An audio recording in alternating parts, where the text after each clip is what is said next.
Yeah, I like the red. And don't sleep on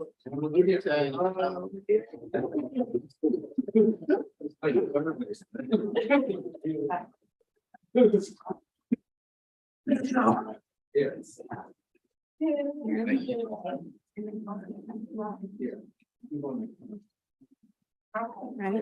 Hello, everyone.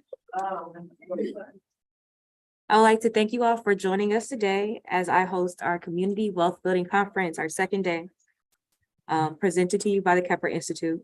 So before we dive into our wonderful community conversations, I would like to highlight those who have made this whole thing possible. So thank you to the Illinois Facility Fund, BMO Harris, the Indianapolis Foundation, Intend Indiana, Midtown Indy, P30, Indianapolis Recorder, Scarabus Consulting, and the Climate Justice Alliance, and the Indiana Cooperative Development Center for your continuous contributions to community. So my name is Jasmine Perry. I am currently Kepra's communications lead. My role is to assist those in Kepra and community and exalting their stories through storytelling. You guys here in the back? No. Sorry. You gotta yell at Sorry. yell like you mad at me, like you talking to me. Yell. No, my bad. My bad. You know, she has that fire. I do. My bad, you guys. Sorry about that. Get up, you will have to speak louder. Speak closer to the mic. Yes, the mic is for the computer. But it's okay. So sorry, guys. All right, just go on over and yell at him. All right, I got you. So again, welcome everybody. Thank you for joining us on our second day for the Community Wealth Building Conference presented by Kepra. So before we dive into our wonderful conversations today, I would like to highlight those who have made this whole thing possible. Starting with the Illinois Facility Fund, BMO Harris Bank, the Indianapolis Foundation, Intend Indiana, Midtown Indy, P30, Indianapolis Recorder, Scarabus Consulting, the Climate Justice Alliance, and the Indiana Cooperative Development Center for your continuous contributions to community. Was that better? All right, you guys, thank you for the involvement. I'm gonna need it this whole time. All right, so my name is Jasmine. I am currently Kepra's communications lead. I work on strengthening Kepra and community through their storytelling, through various trainings and interviews. I would like to bring up Tiffany Miller to speak about this wonderful event space that we're in.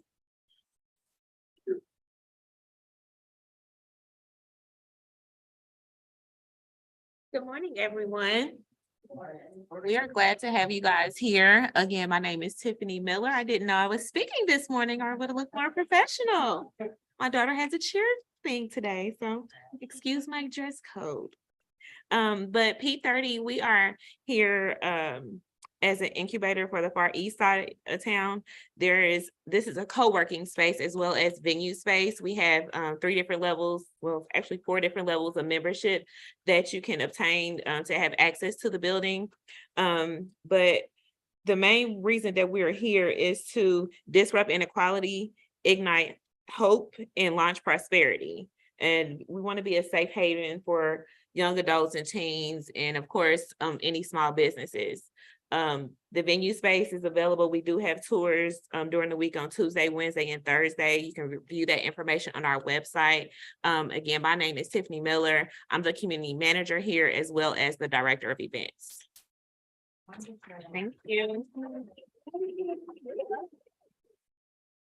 All right, so I want to thank Tiffany again. Thank you guys, and thank you, Tiffany. Next, I would like to bring up Deb Tacha, and after that, I'm going to bring up Imo Tepadisa just to talk about what we're here for.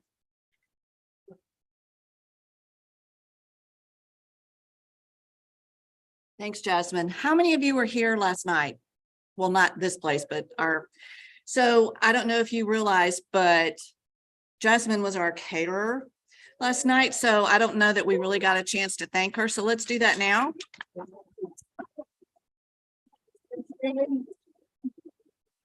Great food. So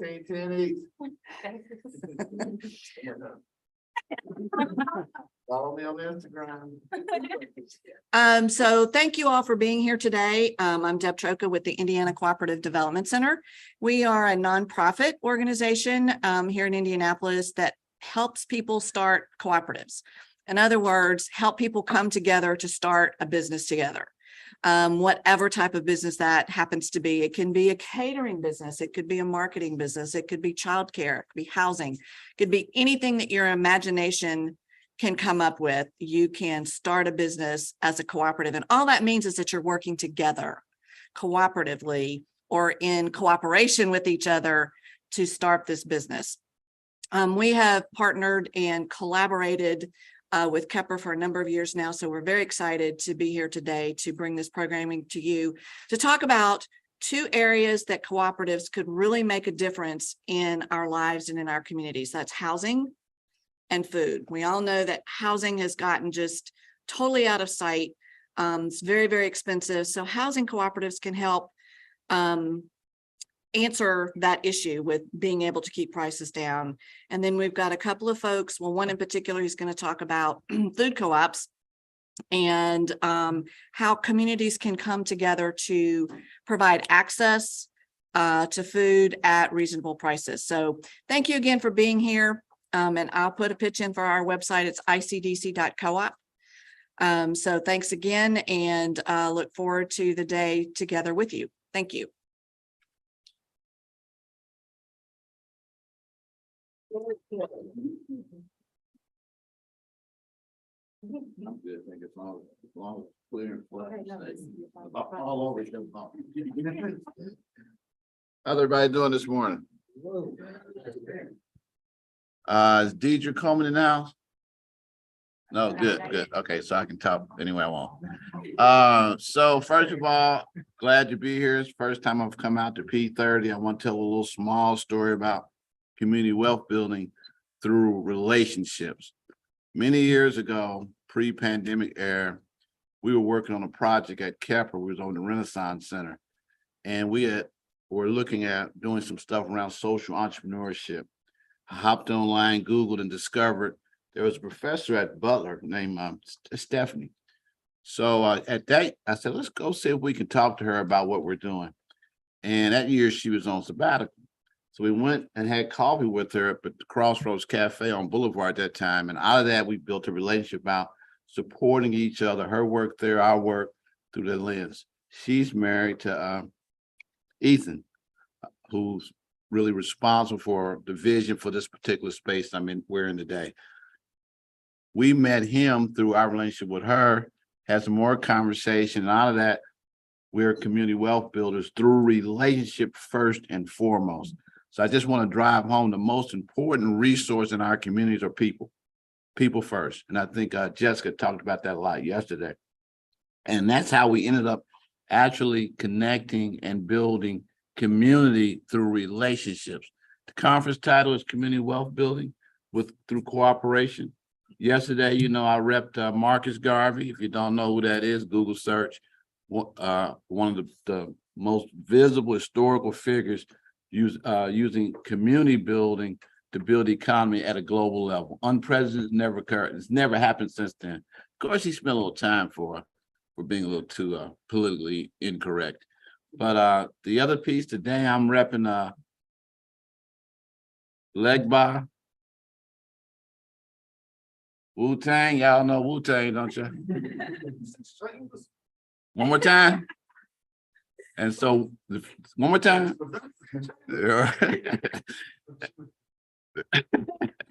And Wu-Tang is actually hip hop, but also a version of community wealth building through collaboration. Please check them out also. I think that's pretty much all I want to say today. Have a great day. All the other sponsors have been great. Looking forward to building in these programs we do out today, mostly around housing and food. Build relationships and connect with others that are doing work in the community in their way, and find ways to focus in on the things that we have in alignment more so than the pieces that we don't agree with. Looking forward to this opportunity to keep it moving. This is a great time to be engaged in community in the midst of crisis is opportunity. Let's go out and change the world. Have a great day.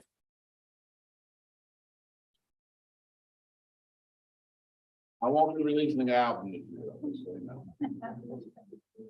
That's out. David's gonna put one out there. All right, so thank you to Tiffany, Deb, and Imhotep. You guys killed it. So before we start with our first panelist, or our first housing panel, I want to give you guys just a rundown on first our QR code. So I'll do a demonstration because that's the way that you'll be able to communicate your questions during our question and answer portions, as well as conduct our surveys to tell us about how we've done and your thoughts about the Community Wealth Building Conference overall. So if you have a phone in front of you or not, I can do the demonstration for you. So you want to go to your camera app on your phone. You want to hover over the QR code. And if you can, just press a button to focus on it. Once you do that, a link should pop up with your phone. And it'll send you directly to the website where you'll be able to do the questions and answering through Zoom or to answer our surveys. The survey is located on our scheduling board that is right outside the door. All right, so today's conference, as you can tell, is held both in person and virtually. So we'll have a lot of engagement between both people. To all of our Zoom family, I will not forget about you in answering your questions or getting them to our presenters. So without further ado, I would like to introduce our housing panelists, starting off with Mr. Vernon Oakes. Mr. Oakes is a serial entrepreneur with a focus on housing and entrepreneurship. He is currently the owner and host of the nationally broadcasted Everything Co-op podcast, where he combines his interest and background his interest of cooperative business models and his background in real estate management, community, and education to examine the potential impacts of cooperative entrepreneurship. So Mr. Vernon, take it away. Good morning. Good morning. Thank you. First off, I'm in San Diego, California, so it's still dark out here, and I'm glad to be with you. I thank Deb Trocher for inviting me to come talk to you about my favorite subject, and that is creating wealth, particularly through cooperation. I got an MBA from Stanford University, and they taught every class, decisions were made on what was best for the shareholder, return on investment. And I did not learn anything about co-ops. I learned about co-ops when I started a management company in Washington, D.C., where I was managing multifamily housing. And when I opened my doors, I thought I would be able to get business, and I was not, because I was new in the business and I was always competing against people who had been in the business for 40 years, and they were mainly white companies. I thought in Chocolate City, at least it was at the time, that I could get the business because of my education and my 15 years of management experience, and I could not. So a friend of mine introduced me to co-ops, and I started managing limited equity housing co-ops, and I was absolutely amazed, floorboard, that these co-ops were being managed mostly by older Black women who at best may have had a high school degree, and they were making extremely good business decisions. They had learned what they needed to do in order to make decisions, and they held me accountable. They held each other accountable, and it was wonderful watching them. So I got excited, and I joined something called the Potomac Association of Housing Co-ops. There were co-ops in Washington, Maryland, and Virginia, which got me to the National Association of Housing Co-ops. And I was just totally honored Thursday. I received the Jerry Voorhees Memorial Award for lifelong contributions to housing cooperatives at their convention here in San Diego. And that convention ends today. But watching these, again, mostly ladies, run a business, it could be $500,000 a year that they brought in, or $2 million a year business. And a cooperative was just absolutely exciting to me. So I want to share a little bit with you. Let's see here.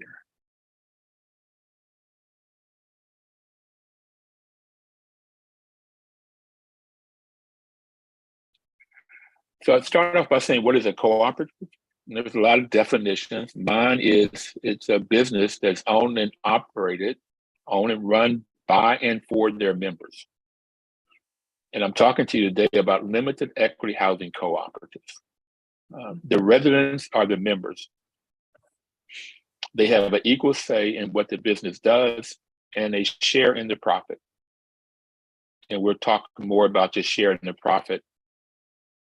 On my radio show, a lady by the name of Dame Pauline Green, who at the time was the president of the International Cooperative Alliance, she said that co-ops help people to come out of poverty with dignity.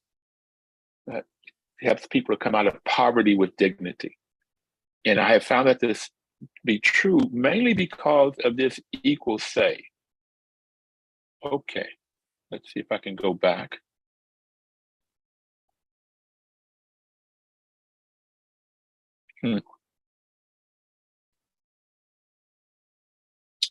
Mainly because they have a say in the business. It was what gives people dignity. They had voice. Well, that didn't work. We can see your screen still. Yeah, I'm just trying to get to the right screen. Excuse me 1 second.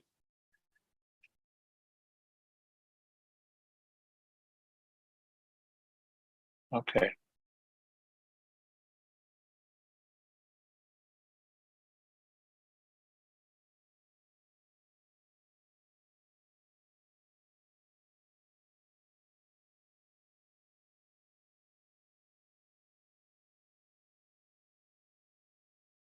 Be right with you.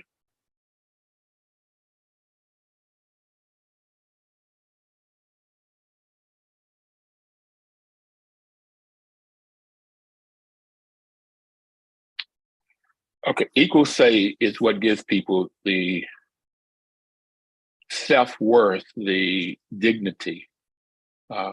They have voice in too many places people don't in our society. So cooperatives are based on the values of self-help, self-responsibility, democracy, equality, equity, and solidarity. I find it interesting. It starts with self-help, the individual. Co-ops are based on the values of self-help. We're helping self, but through solidarity. All decisions are made for the group, by the group, democratically. In the traditions of the founders, cooperative members believe in the ethical values of honesty, openness, social responsibility, and caring for others. And I often say on the radio show, and that's everything co-op, you can get to us by everything.coop, that I wish these values would be practiced more in Washington, D.C. at the federal government. But everywhere, if we had honesty, openness or transparency, social responsibility, and caring for others, and I have caring for others is caring for one another, which is the golden rule.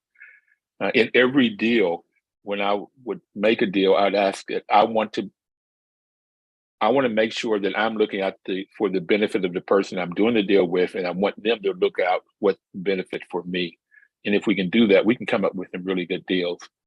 Cooperative principles, I have it, and I think Deb would agree to this, is that a co-op isn't based on what the name, it's based on if they're operating by these values and these principles.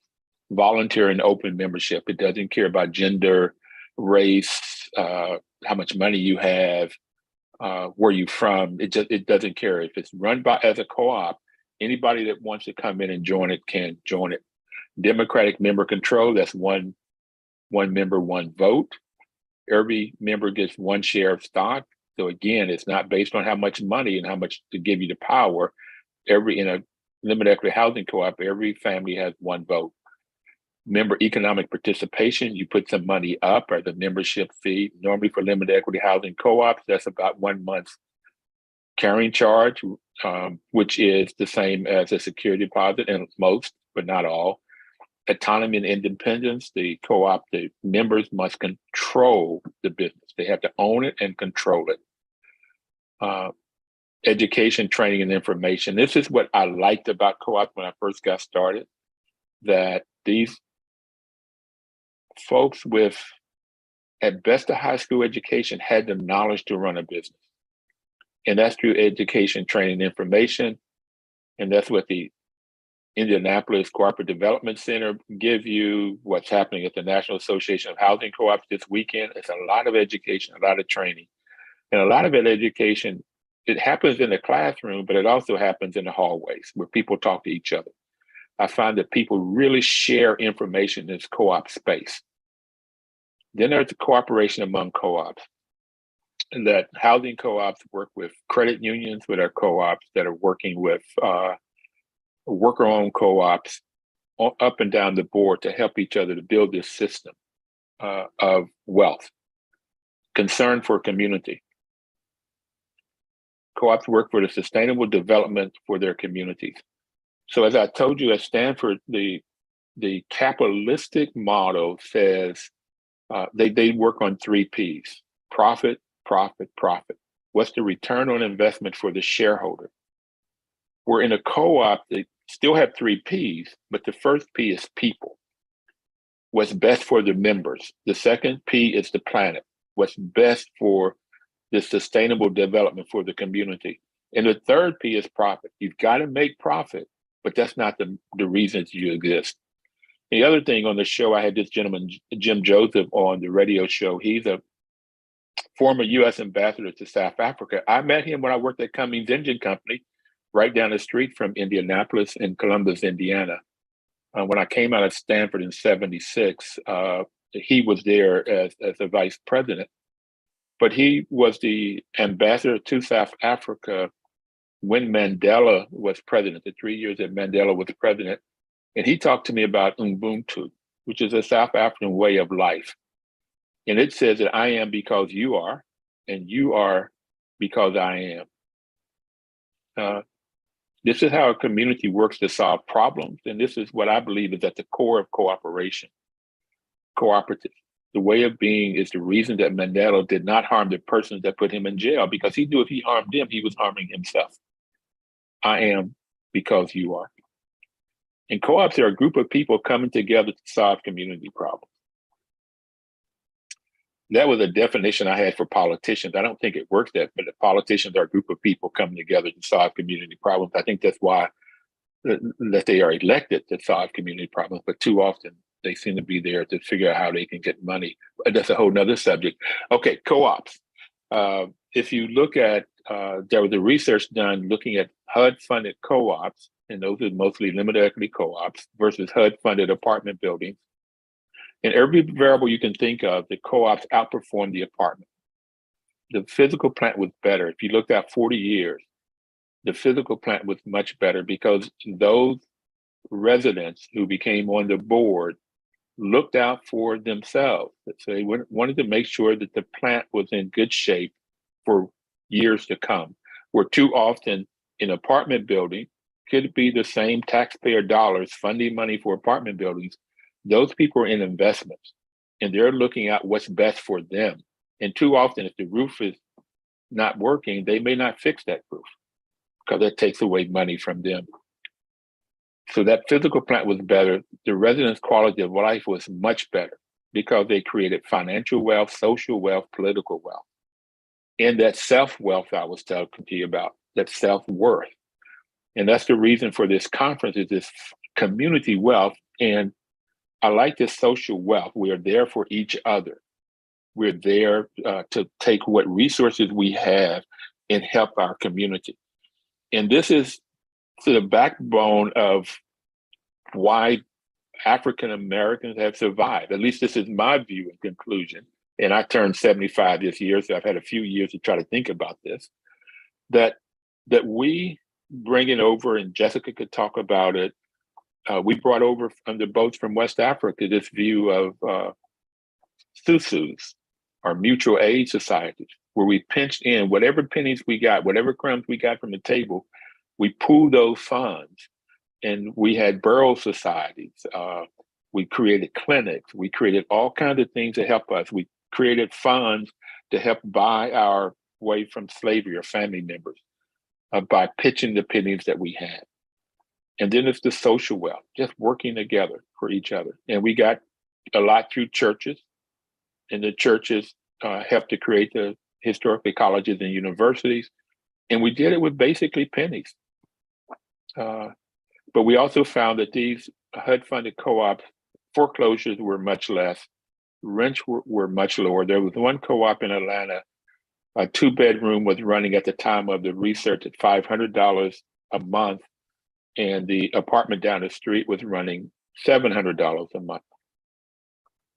So this research said it's a savings. They were able to write off interest and property taxes, but they looked at the savings that the individual residents can make in limited equity housing co-op, and they were just much better than they can get anywhere else. They did not include the write-off for interest and property taxes because a lot of people in this level don't write off. But they also did not include the opportunity, that $200 difference in that they paid,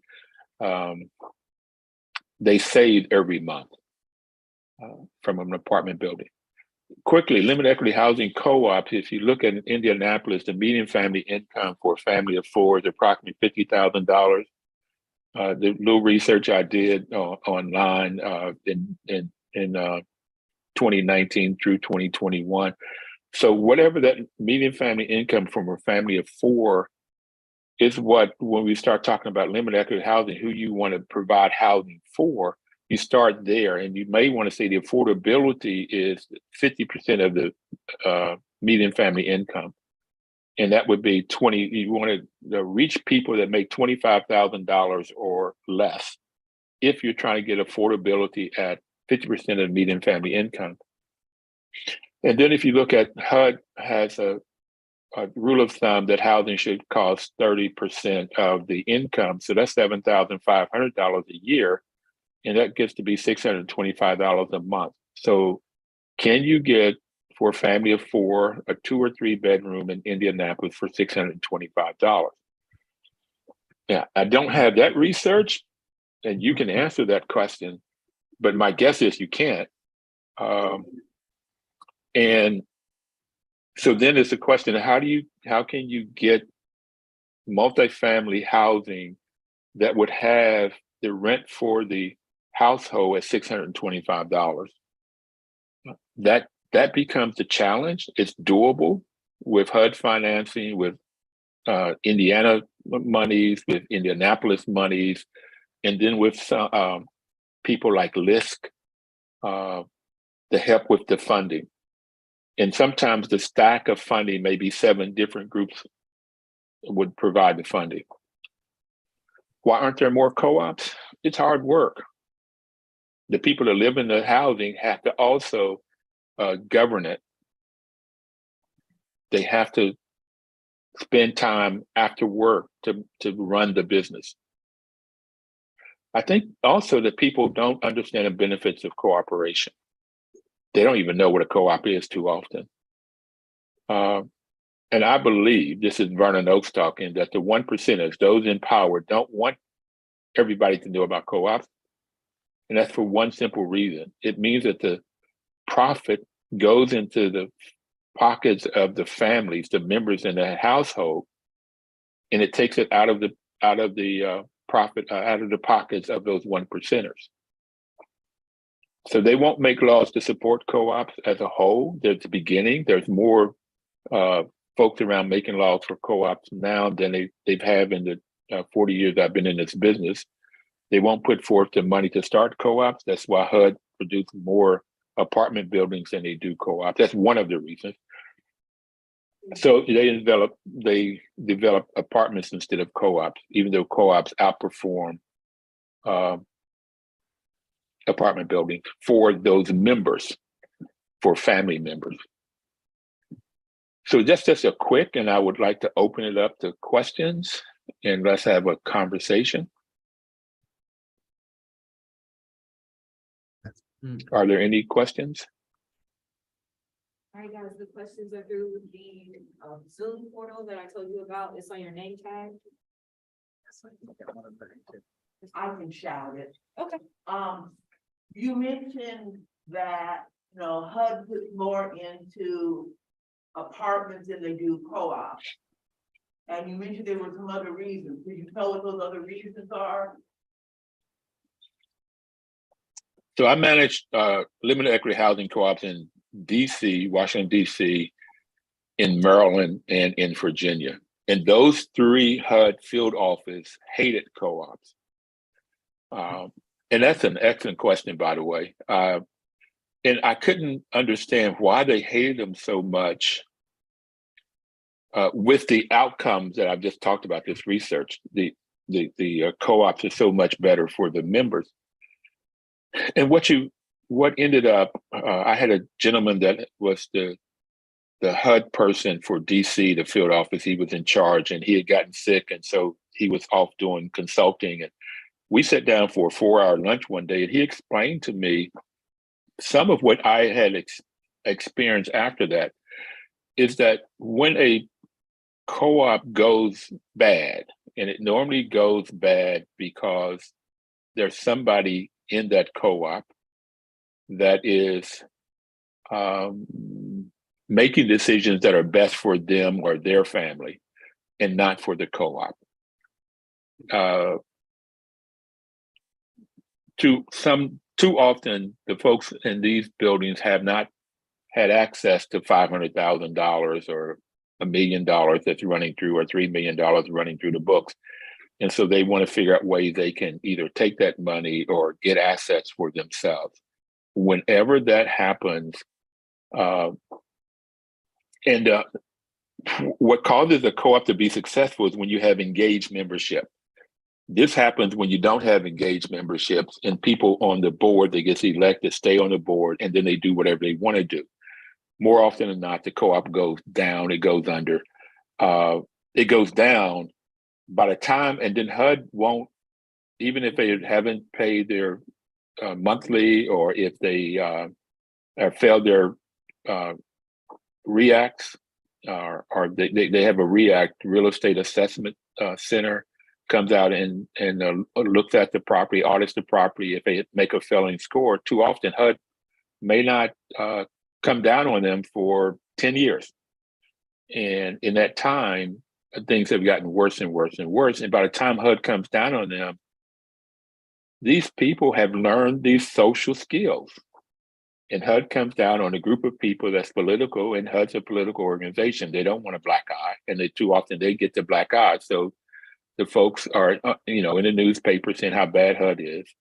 And too often it's not HUD, it's those members.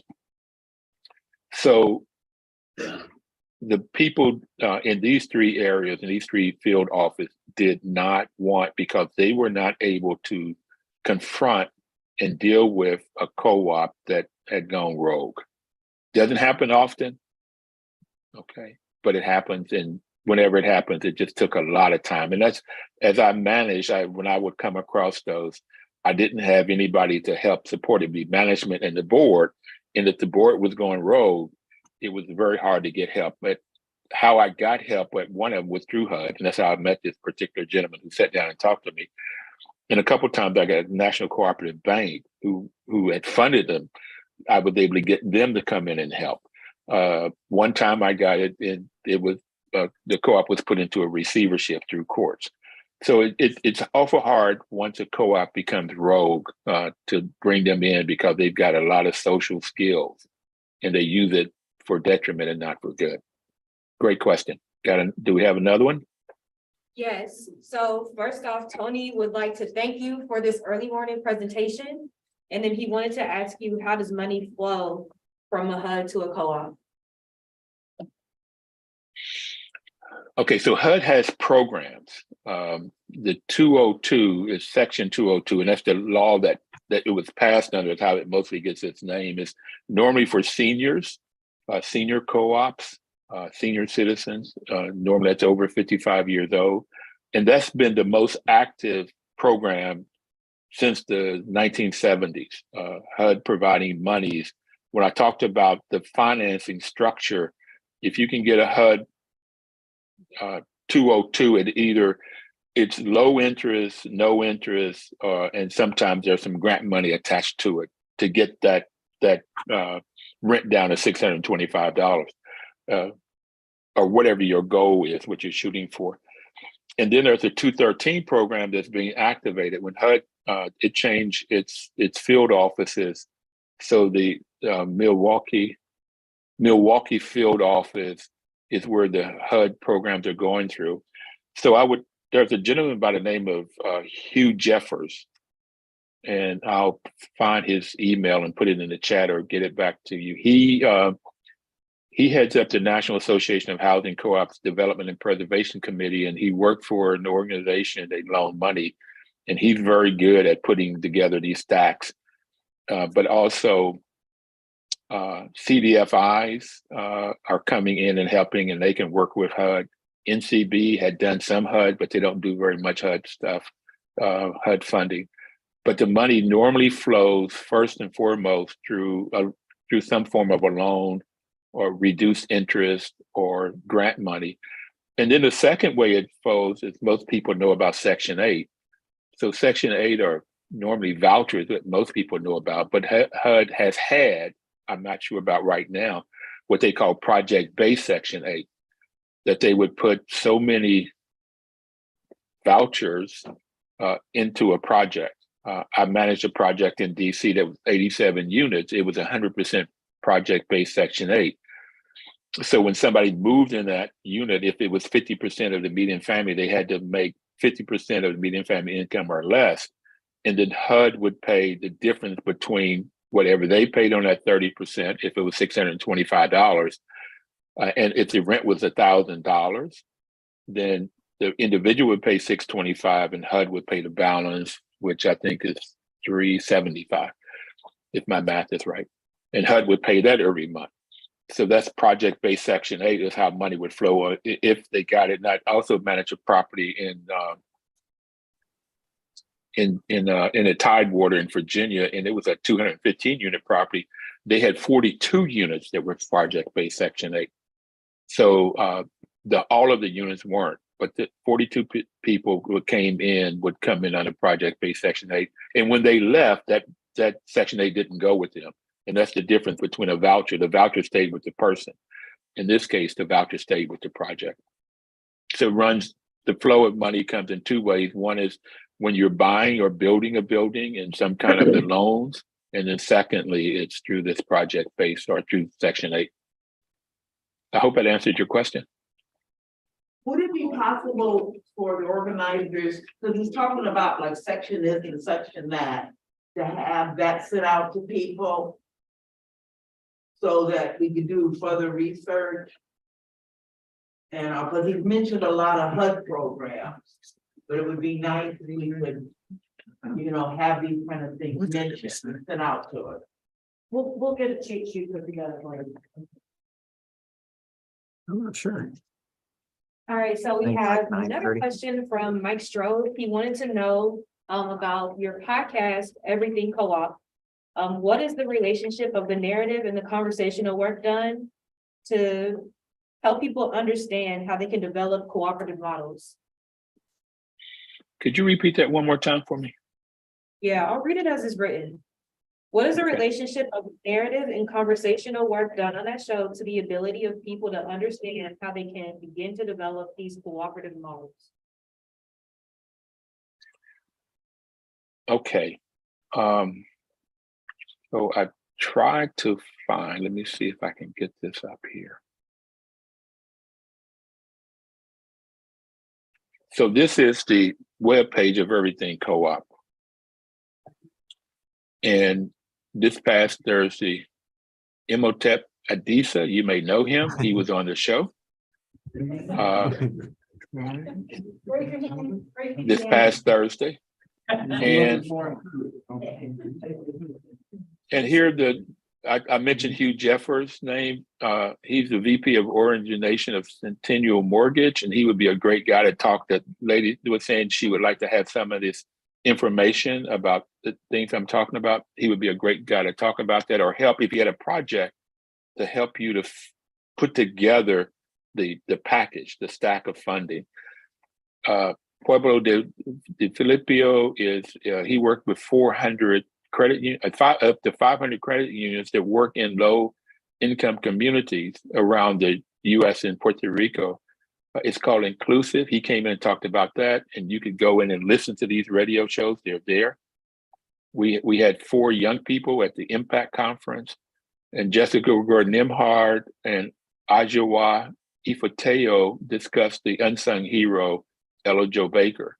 And most people know Ella Jo Baker as the civil rights leader. Wonderful human being, civil rights leader, but it was interesting with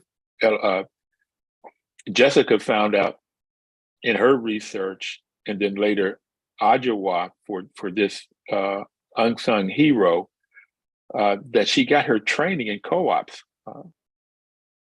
And it was amazing. She took that training to the civil rights, but there are 314 episodes in here. This one is not up yet. It was just on, and there's 95 different shows, advocacy, consumer co-ops, which are housing, credit unions.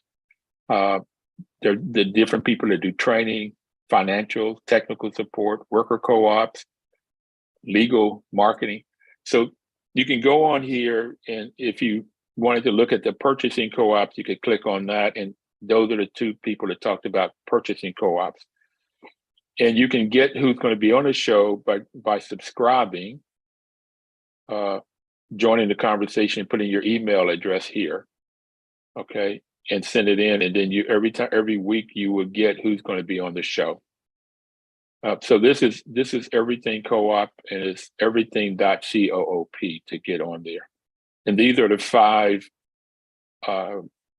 persons that got into the Hall of Fame, which they got inducted at the first part of this month. October is a great month. Again, it's my birthday. The radio show's been on 9 years. You got the Impact Conference. And this October, I told you I got that award for lifetime contributions to housing co-ops, but I also got a award. I was on a panel earlier, 2 weeks ago.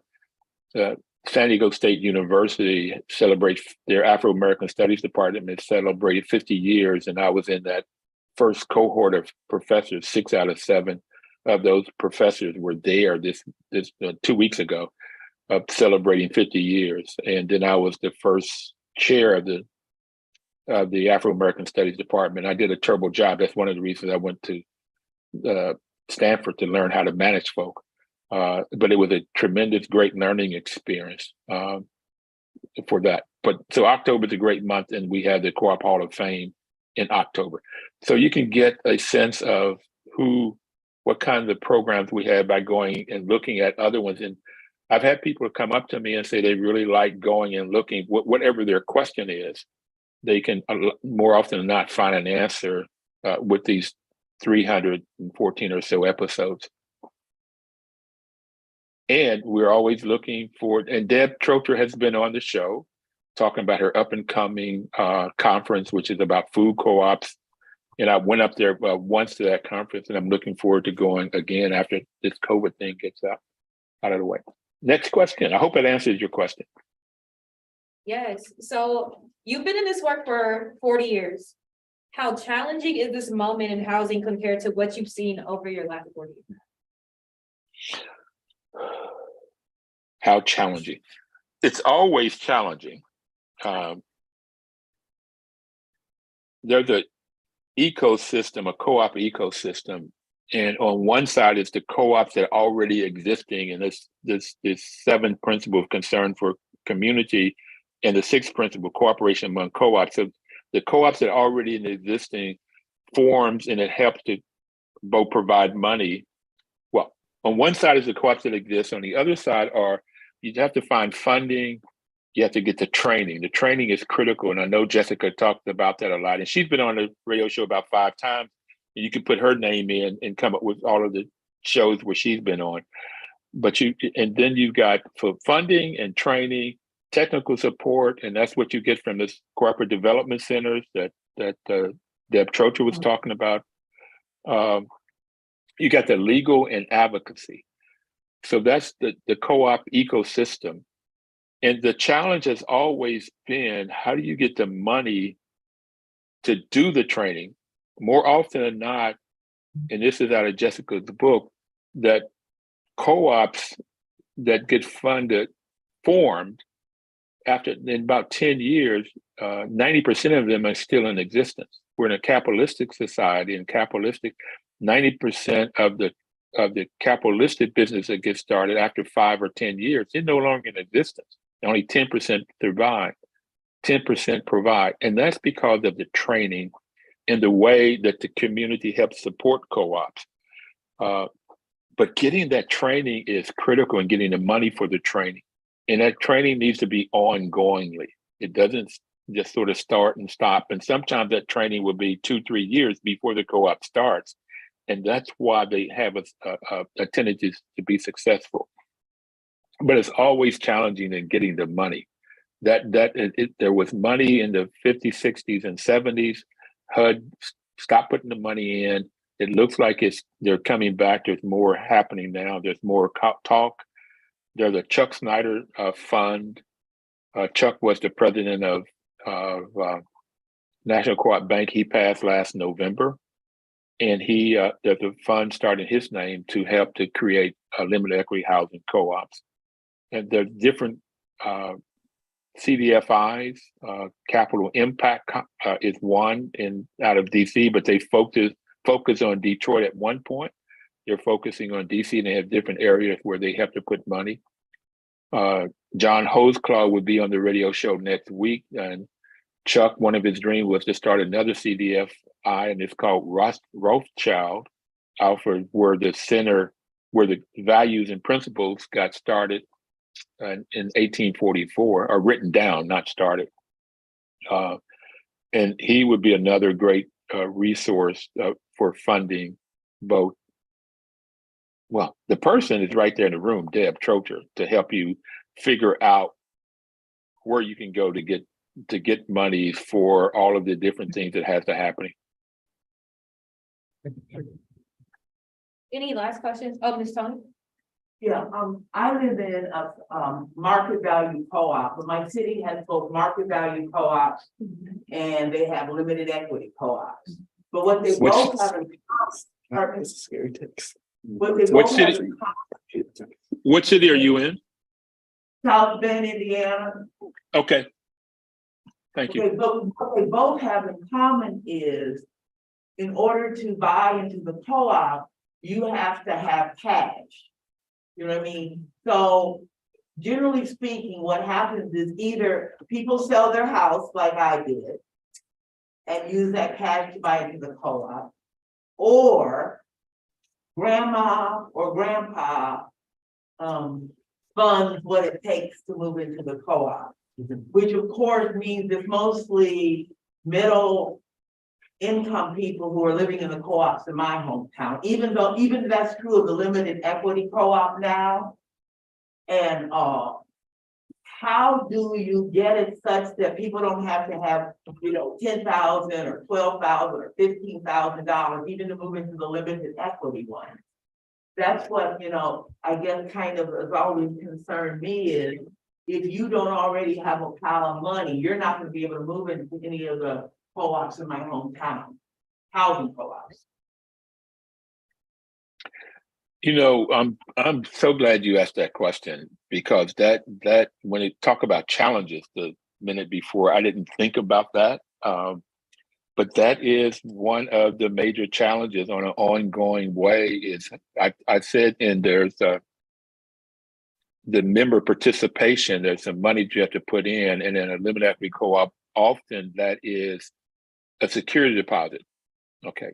But there's also cases where I managed properties in DC where the buy-in, the membership fee was $5,000 or $10,000. And what the lady just asked about is, how do you come up with that $5,000 or $10,000? So sometimes we would, with the board, work out some kind of payment plan break that $10,000 down to where they can pay it off over 3 or 4 years. But that still means they've got to have enough income to pay their fee, their monthly rental, if you will. It's called a co-op fee. Plus they have to pay the down payment. And that gets to be difficult. So finding the money to buy into the co-op is one of the major challenges. We were working with the National Association of Housing Co-ops, working with credit unions to see if they would make the loan. And some credit unions would come forth and make that original loan. There was a group in Atlanta that created a business called Shared Capital to come up with that down payment. That down payment could be a reason why it becomes difficult to buy into a co-op. The other part of it is, I live in a market rate co-op in Washington, D.C. A 1-bedroom today is running $150,000. And how can the problem often is there's nobody that will make the loan, and it's not called a mortgage in a co-op, it's called a shared loan because you have a share of stock, and that share of stock is your collateral.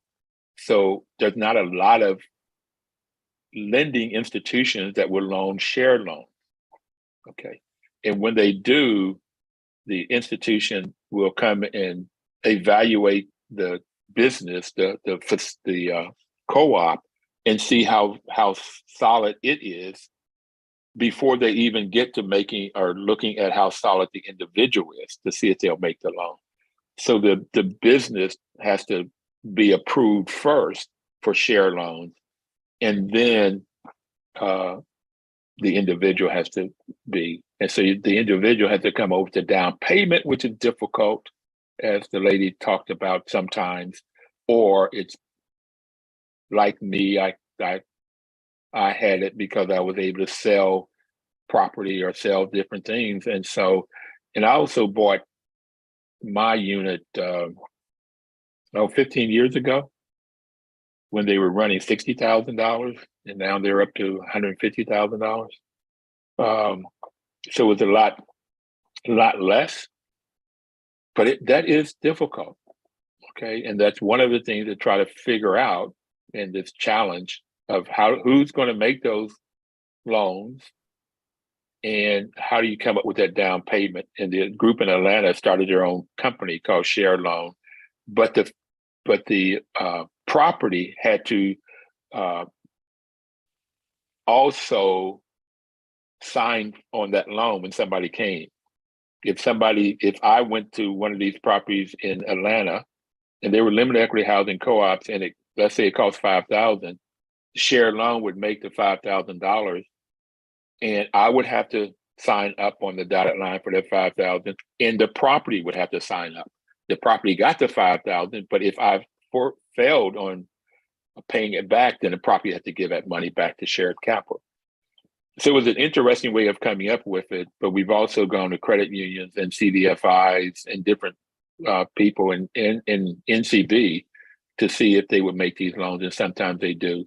Sometimes in New York, where there's a whole lot of co-ops, it's easy to get the funding. It's very easy to get it's just like getting mortgages. But in most other places in the US, it's harder to get that funding. It's difficult. Possible, but difficult. Oh, by the way, that also suppresses the price of co-ops. My co-op of $150,000, if I went down the street in DC at a condo, similarly made, similar square footage and everything, it may be $250,000. Okay, and that suppression is because of the funding. It's easier to get funding for a condo than it is for a co-op. All right, Mr. Oates, thank you so much for your presentation. Besides your podcast, Everything Co-op, is there another way that people could continue the conversation with you? My email address is vernon.oaks@gmail.com. All right, thank you so much. I don't mind giving out my telephone number, but I'd much rather, now let me just do the email. I'd much rather with emails because I can answer them at night, and and everything. So it's easier with email. Yes, sir. And that's safer. But, but what did you say? I said that's safer for you, so nobody's blowing you up. Yeah. Well, I really want to answer the question, so that's easier for me to respond. Oh, by the way, do I give my invoice to Deb or to MOJ? You all have a wonderful day. Thank you for the opportunity to talk co-op. Thanks, Mr. Oaks.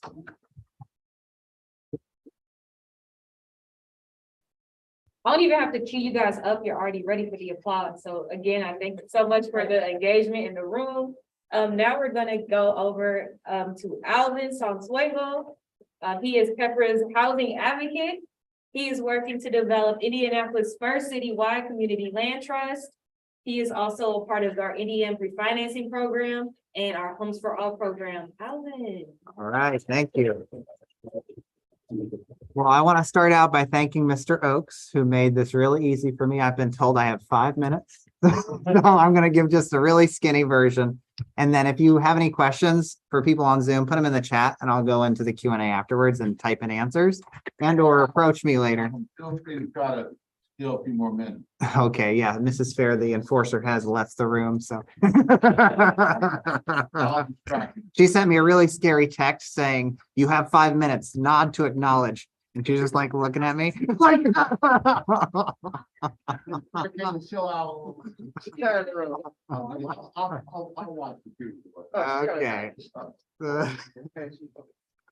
Okay, sounds good. If anyone asks, I only talk for 5 minutes. So the main things I want to talk about today, and can you hear me in the back? Okay. Okay. So the main thing I want to talk about is that the housing crisis is worsening. And Mr. Oaks talked about this. People can't afford places to live. And I also want to talk about how Kepler is attempting to address that. So number one, I want to talk about community land trusts and other forms of cooperative housing. Second, I'll give some examples from around the country that we visited and got the chance to learn from different people about some of the things that they're doing around cooperative housing.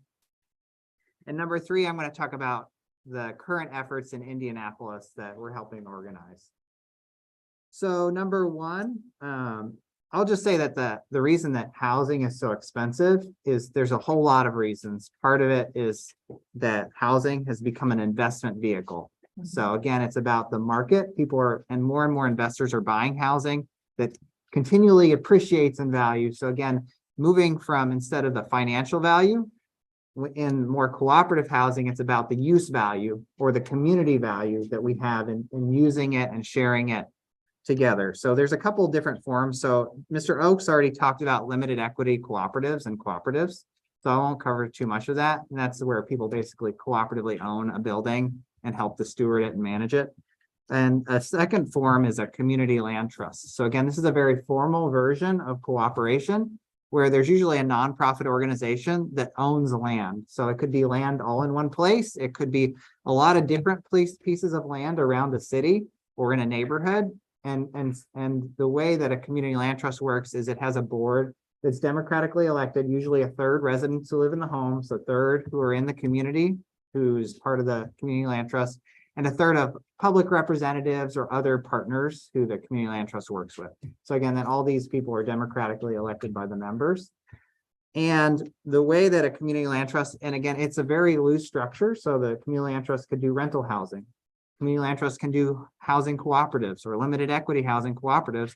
They can sell homes. And often when they do sell homes, it's through a restricted resale formula. So the idea is to take the financial and speculative nature of housing from this idea of market, selling it, okay, it appreciated 200%. So that individual homeowner is going to cash in on it.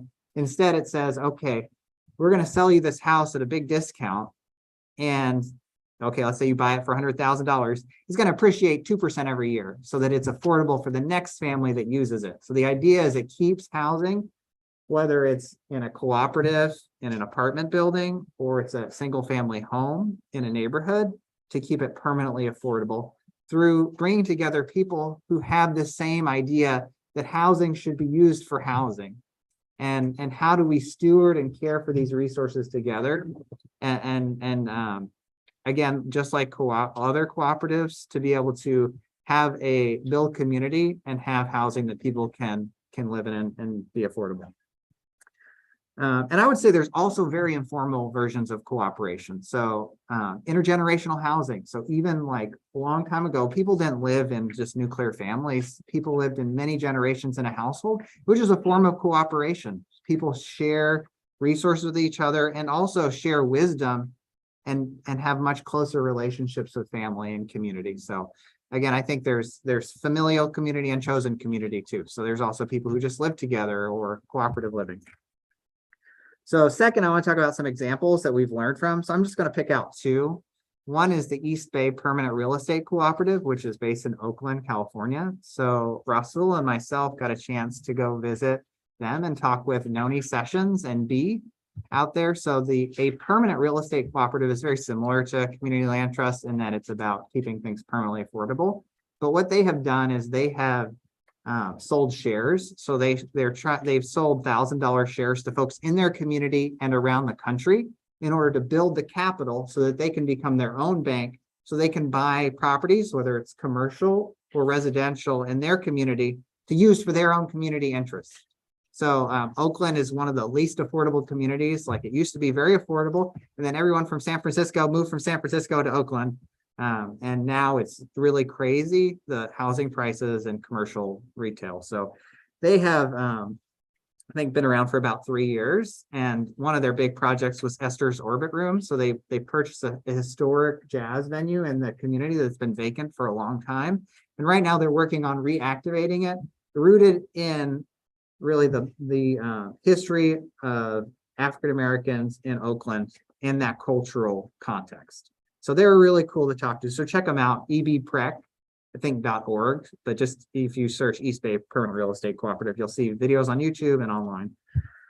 Another really good example, and one more I'll talk about is the Oakland Community Land Trust. So they're also based in Oakland. And one thing that they do is they help apartment buildings convert to cooperatives. So that's another, particularly in like very expensive cities and dense cities like San Francisco and Oakland, like you can work with people who currently are in an apartment building. And if they have interests and are able to organize together, they can purchase the building with support from like a community land trust or earlier, Mr. Oakes mentioned Local Initiative Support Corporation, LISC, or CDFIs, Community Development Financial Institutions, which are basically banks, community banks that you can use to get financing to try and do things like buy your own apartment building and then to run it cooperatively. One more example. Yeah. Lunch is gonna be 20 minutes late, man. God is good. Okay, I've got time. So another one I'll talk about is City of Lakes Community Land Trust, which has been around since 2006. So they're located in Minneapolis, Minnesota, and they do a lot of different things. So we were up there just a couple months ago at the Midwest Community Land Trust Conference and got to learn from them a lot. So they do what's called a home buyer choice program, where people can buy a house that's just on sale on the market, like a regular house, but they provide about $60,000 of subsidy. So they provide funding that they get from the city or the state. It's basically kind of some of the same things that Mr. Oakes was talking about, that there are resources that are available on a city level or a state level for affordable housing. But often like those resources go to down payment assistance or stuff where it doesn't keep the housing permanently affordable. So that's another reason CL community land trusts have become very popular recently, is because of the housing crisis and the politics and governments responding to that by trying to better steward resources. So again, when housing prices are so high, people then shift their focus on trying to address like housing costs. So that's one way. So you can buy housing on the market, but they basically bring the price down for the actual home buyer. So if it was $150,000, it's now $100,000. Which if you're able to get a mortgage is pretty affordable comparing to renting. They also work with, they call it home buyer assisted programs. So they have worked with basically have an open door for people who are potentially going to lose their homes to foreclosure or because they can't pay their taxes anymore, or because they have serious like repairs, deferred maintenance, particularly seniors. And I think we see that in Indianapolis a lot too. 100-year-old houses, and it needs so much work, and it's someone who's on a really fixed income. So again, what they emphasized in Minneapolis, particularly Stacy, who we got to know, was that it's all about relationships. So if you're not about relationships with people, then you're not in the right place, not in the right business. So like they would say it takes sometimes 2 or 3 years of building relationships with people to be able to build a relationship to see how, and in this case, they would look at, okay, can the CLT assist this homeowner where they then become a part of the community land trust. So help to provide repairs and or pay off things like code violations, back taxes, et cetera, to stabilize someone who may lose their house otherwise. So that's just some examples about, oh, and I'll also mention, I forgot that the history of community land trusts really started during the civil rights movement with New Communities, Inc. in Albany, Georgia. So it really came out of several civil rights organizers who are looking at particularly Black farmers and sharecroppers who are being displaced because they decided they wanted to exercise their right to vote. So they were able to purchase 7,000 acres, which I think was the largest parcel of land owned by like Black folks, in order to have a place for them to go if they were displaced. So to be able to steward that land together and provide a place for people to build their own economic base and have a stable place. And again, there's a whole lot more to that story. If you go on YouTube, they lost the land. They were able to get a settlement more recently. Yeah, stolen by some loans and government programs. But again, that whole story is told on YouTube. And they're still going. They're still around now and are doing great. So let me get to the current CLT efforts. So about 3 years ago, Pepper was approached by some community friends of ours who said, hey, we think y'all should join this group called Homes for All. So Homes for All is a national campaign of an organization called Right to the City, which is based out of New York City. And it has really 2 platforms. One is tenant rights through tenant organizing. And the second one is community ownership of land. And a lot of the members who are part of Homes for All do that through community land trusts. So Kepper said, we talked with folks at Right to the City and said, sure, let's do it. So for the last 3 years, we've been organizing a citywide coalition of folks who've been meeting around the idea of starting a citywide community land trust in Indianapolis. Currently, there are no community land trusts in Indiana. There's one that's about to start in South Bend, I believe, or is in the process of starting. But and then about last year, we were able to negotiate with the city of Indianapolis to get $1.5 million of their American Rescue Plan funds to help with the startup and some pilot projects. So I'll say where we're at is still learning. So learning a lot and trying to let things grow through the relationships we build, both the relationships in our community, relationships with people who are trying in their communities to do this so that we can learn from their lessons and connect with them. And I guess the next step is we are working with Grounded Solutions. So it is a national network of community land trusts, and they provide also technical assistance. So they will be coming to town in the first week of December. So I would invite any of you who are interested in participating and being engaged in this effort, that it is open, and just approach me later or send an email to clt@kepra.org. That's CLT, like Community Land Trust, at KHEPRW.org. So if you're interested in being involved and participating in the training that's going to be first week of December, just send an email. I'll make sure you get it. And then it's anticipated that through working with Grounded Solutions, they're going to help us with kind of the formal documents, helping form the organization.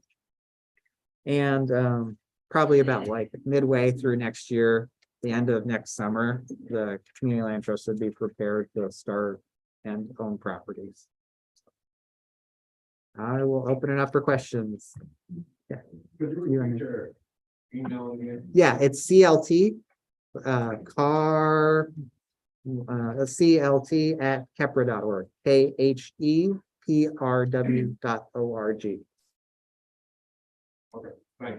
You're welcome. Here's, I'm not quite understanding. I know the land trust is. Yeah. My question is, when it's in relationship to co-op housing. Yeah. Now, does, there is a nonprofit that has the land trust. Yeah. And then there's a housing. Yeah. Now, are they separate? Gotcha. Or does the land trust also own the cooperative house? So a lot of places can do it differently. So kind of how CLTs work or can work is that the CLT owns the land and there could be a cooperative that's organized and the cooperative would own the housing on top of the land.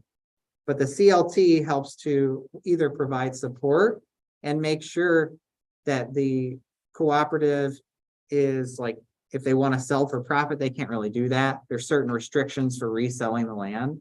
So like some CLTs, like Bay Area CLT, their whole thing is they only organize cooperatives, but the cooperatives own the housing on top of the land. And then there are some places where the CLT might own the housing too, and it's more like rental, or it's like they lease the housing to a cooperative. But the main, and really CLTs are really flexible. It's really a nonprofit organization that tries to steward community use of housing and land, commercial, residential. So there's all kinds of ways people can do it. If I want to make it so, I want to understand you. So in some instances, the land trust is here, the housing co-op is here. Yeah. And the housing co-op, for lack of a better word, leases the land. Correct, yes. And that's called a ground lease. So a lot of times it'll be a 99-year ground lease and they'll pay us like a nominal fee, $50 a month, $100 a month, something. And then in other cases, the land trust also owns the cooperative house. They can, yeah. So Okay, gotcha. some land Thank trusts you. do rental, et cetera, yeah. And the CLT can also allow the house stay with the owner of the house, the previous owner of the house. I want to put my house in CLT. I want to keep the ownership. Yep. Of the house. Yep. But I want it in the CLT. My grandson is looking to inherit that house. And so I want to be able to pass it to him. He's the only one he's thinking about coming back to Indianapolis. So I want him to have, so I can continue to own it. But now the issue is, for me, all my grandsons, if my grandson ever decides to sell that house, he can't sell it for $500,000.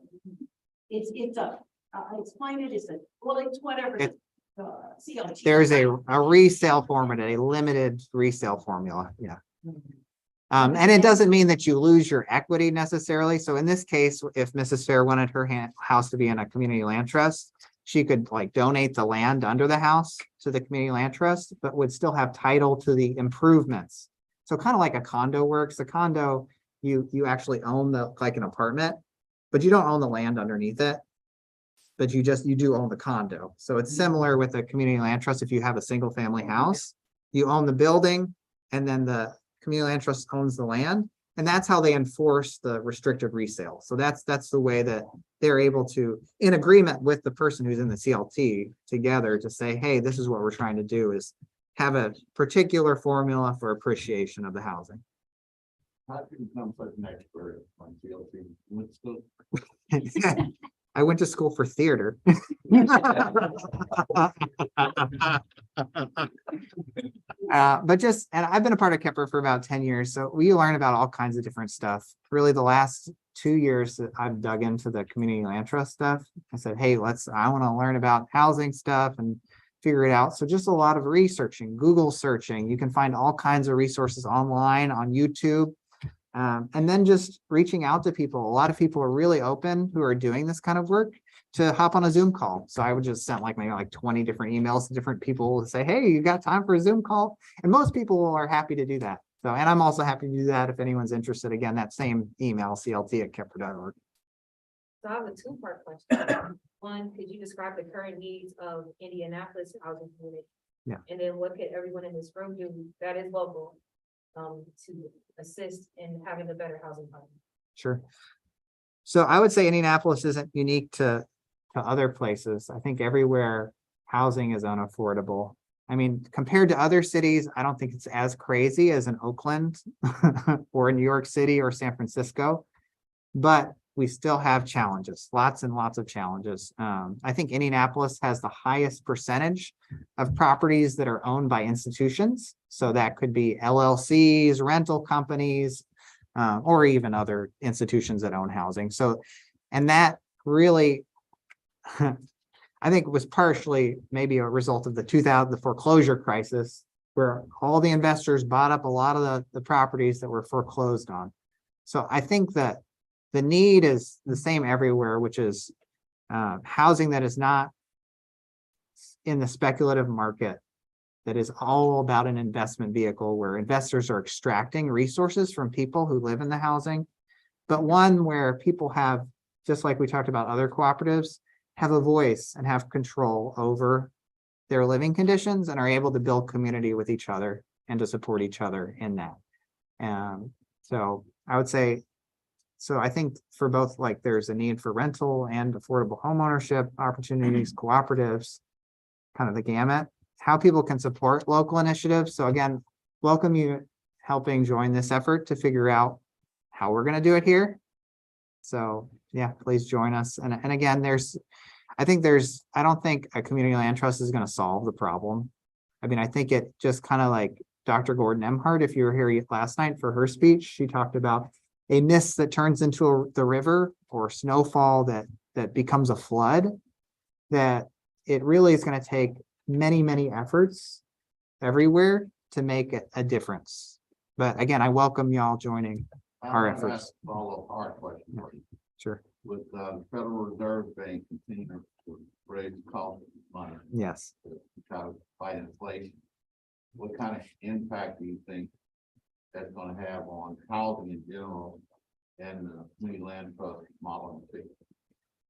So that's a great question.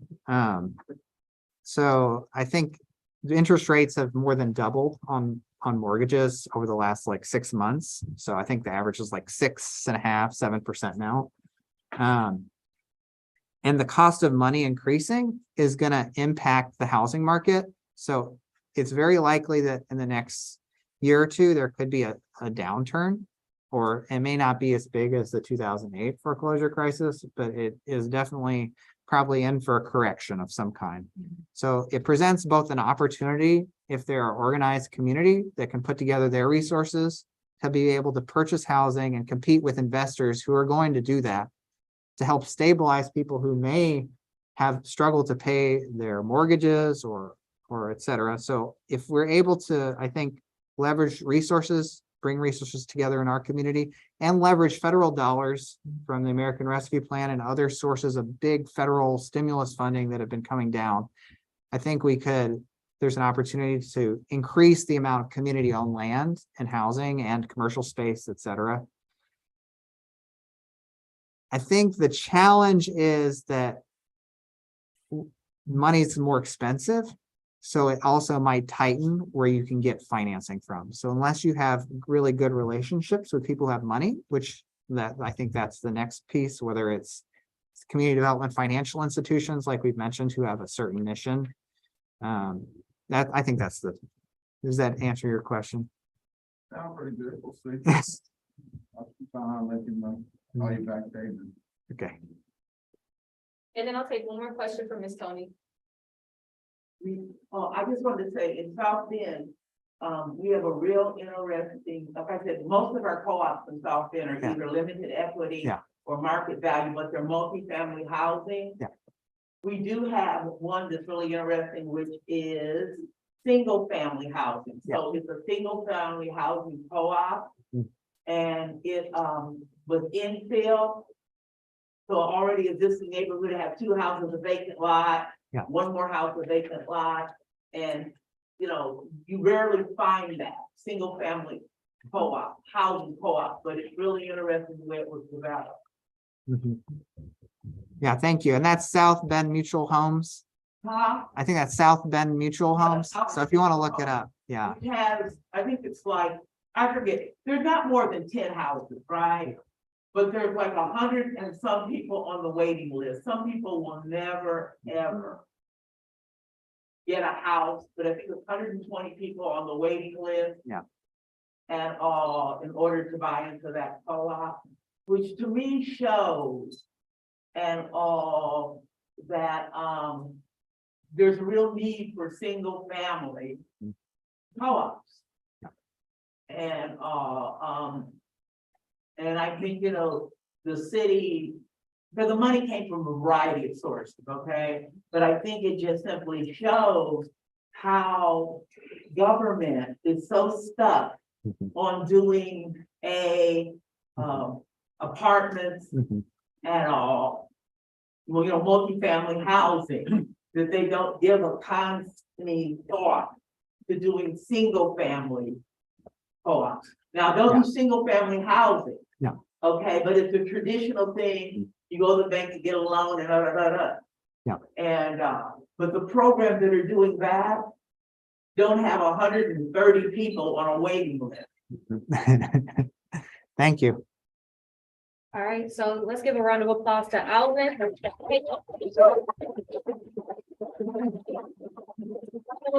Regarding her engagement, Woo.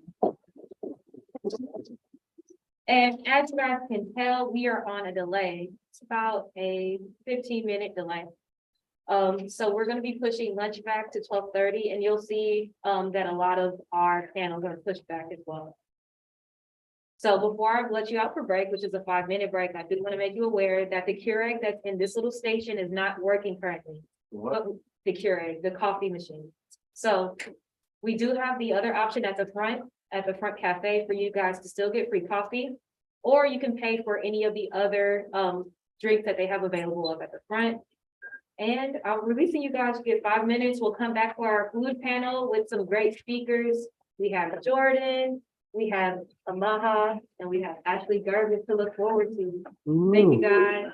Coffee So- free, pay for the fruit root drinks. And also, I'll be going around and getting interviews from folks, quick 60-second introductions for people who are joining today. So that might not be during this break, but sometime in the near future, I'll be getting. I would, It's gonna be a little bit so long. yeah, let me think. Do you